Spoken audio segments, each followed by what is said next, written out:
A Brief History of Time, written by Stephen Hawking, read by Akashvi. This is chapter number 6, part 3, Black Holes. Black holes are one of only a fairly small number of cases in the history of science in which a theory was developed in great detail as a mathematical model before there was any evidence from observation that it was correct. Indeed, this used to be the main argument of opponents of black holes. How would one believe in objects for which the only evidence was calculations based on the dubious theory of general relativity? In 1963, however, Martin Schmidt, an astronomer at the Palomar Observatory in California, measured the redshift of a faint star-like object in the direction of the source of radio waves called c-3 273. That is, source number 273 in the third Cambridge catalogue of radio sources. He found it was too large to be caused by a gravitational field. If it had been a gravitational redshift, the object would have to be so massive and so near to us that it would disturb the orbits of planets in the solar system. This suggested that the redshift was instead caused by the expansion of the universe, which in turn meant that the object was very long distance away.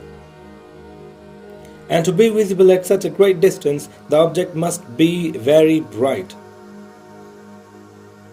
Must, in other words, be emitting a huge amount of energy. The only mechanism that people could think of that would produce such large quantities of energy seemed to be the gravitational collapse, not just of a star, but of a whole central region of a galaxy. A number of other similar quasi-stellar objects, or quasars, have been discovered, all with large redshifts, but they are all too far away and therefore too difficult to observe to provide conclusive evidence of black holes. Further encouragement for the existence of black holes came in 1967 with the discovery by a research student at Cambridge, Jocelyn Bell, of objects in the sky that were emitting regular pulses of radio waves. At first, Bell and her supervisor Anthony Harish thought they might have made contact with an alien civilization in the galaxy. Indeed, at the seminar at which they announced their discovery, I remember that they called the first 4 sources to be found LGM 124. LGM stands for Little Green Men. In the end, however, they and everyone else came to the less romantic conclusion that these objects, which were given the name pulsars, were in fact rotating neutron stars that were emitting pulses of radio waves because of a complicated interaction between their magnetic fields and surrounding matter. This was bad news for writers of space westerns, but very helpful for the small number of us who believed in black holes at that time. It was the first positive evidence that neutron stars existed. A neutron star has a radius of about 10 miles, only a few times the critical radius at which a star becomes a black hole. If a star would collapse to such a small size, it is not unreasonable to expect that other star could collapse to even smaller size and become black holes. How could we hope to detect a black hole, as by its very definition it does not emit any light? It might seem a bit like looking for a black cat in a coal cellar. Fortunately, there is a way.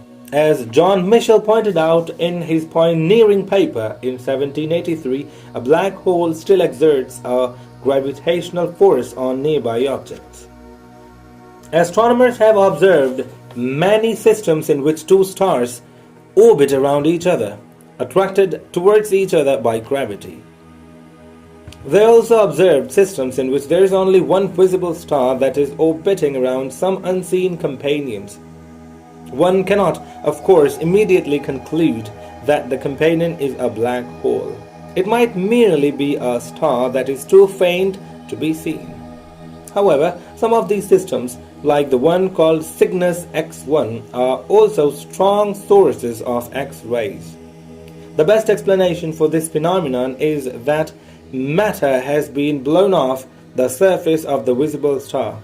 As it falls towards the unseen companion, it develops a spiral motion, rather like water running out of a bath, and it gets very hot, emitting X-rays. For this mechanism to work, the unseen object has to be very small, like a white dwarf, neutron star or black hole. From the observed orbit of the visible star, one can determine the lowest possible mass of the unseen object. In the case of Cygnus X1, this is about 6 times the mass of the Sun, which according to Chandrasekhar's limit, it should be too great for the unseen object to be a white dwarf. It is also too large a mass to be a neutron star. It seems, therefore, that it must be a black hole. There are other models to explain Cygnus X1 that do not include a black hole, but they are all rather far-fetched. A black hole seems to be the only really natural explanation of the object. Despite this, I have a bet with Chap Thorne of the California Institute of Technology that in fact Cygnus X1 does not contain a black hole. This is a form of insurgence policy for me. I have done a lot of work on black holes, and it would all be wasted if it turned out that black holes do not exist. But in that case, I would have the consolation of winning my bet, which would bring me 4 years of the magazine Private Eye. If black holes do exist, Kip will get 1 year of Penthouse. When we made the bet in 1975, we were 80% certain that Cygnus was a black hole. By now, I would say that we are about 90% certain, but the bet has yet to be settled. We also now have evidence for several other black holes in the systems like Cygnus X1 in our galaxy and in 2 neighboring galaxies called the Magellanic Cloud.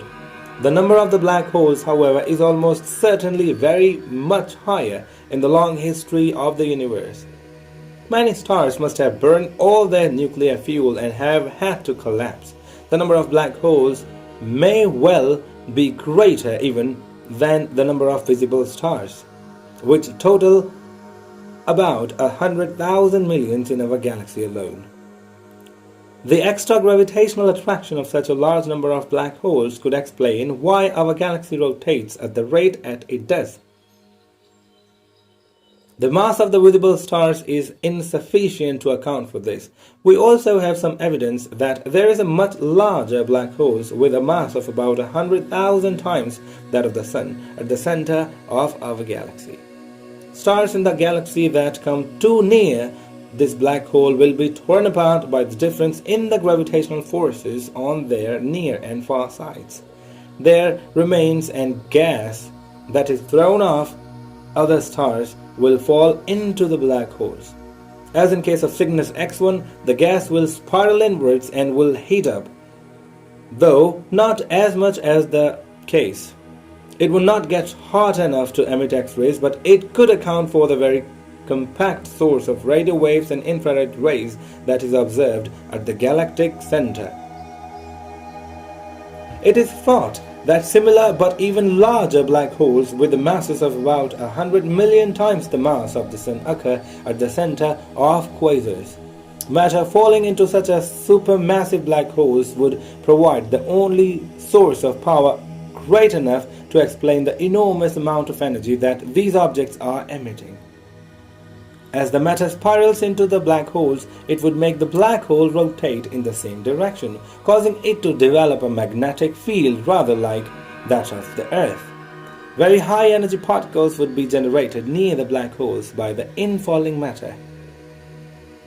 The magnetic field would be so strong that it could focus these particles into jets ejected outward along the axis of rotation of the black hole, that is, in the direction of its north and south poles.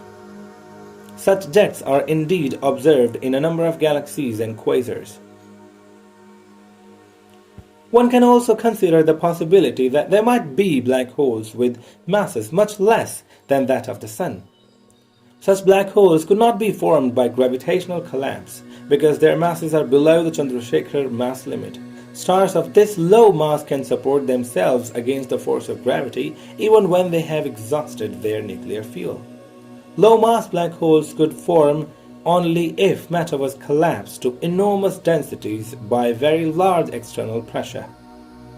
Such conditions could occur in a very big hydrogen bomb. The physicist John Wheeler once calculated that if one took all the heavy water in all the oceans of world, one could build a hydrogen bomb that would compress matter at the center so much that a black hole would be created. Of course, there would be no one left to observe it. A more practical possibility is that such low-mass black hole might have been formed in the high temperatures and pressures of the very early universe. Black holes would have been formed only if the early universe had not been perfectly smooth and uniform, because only a small region that was denser than average could be compressed in this way to form a black hole. But we know that there must have been some irregularities, because otherwise the matter in the universe would still be perfectly uniformly distributed at the present epoch, instead of being clumped together in stars and galaxies.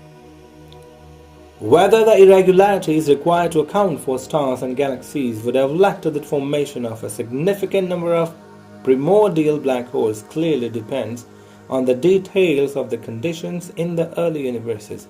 So, if we could determine how many primordial black holes there are now, we would learn a lot about the very early stages of the universe. Primordial black holes with masses more than 1,000 million tons, the mass of the largest mountain, could be detected only by their gravitational influence on other visible matter or on the expansion of the universe. However, as we shall learn in the next chapter, black holes are not really black after all. They glow like a hot body, and the smaller they are, the more they glow. So, paradoxically, smaller black holes might actually turn out to be easier to detect than large ones. Thank you for watching. See you in the next chapter. Till then, take care. Bye bye. Have a great day.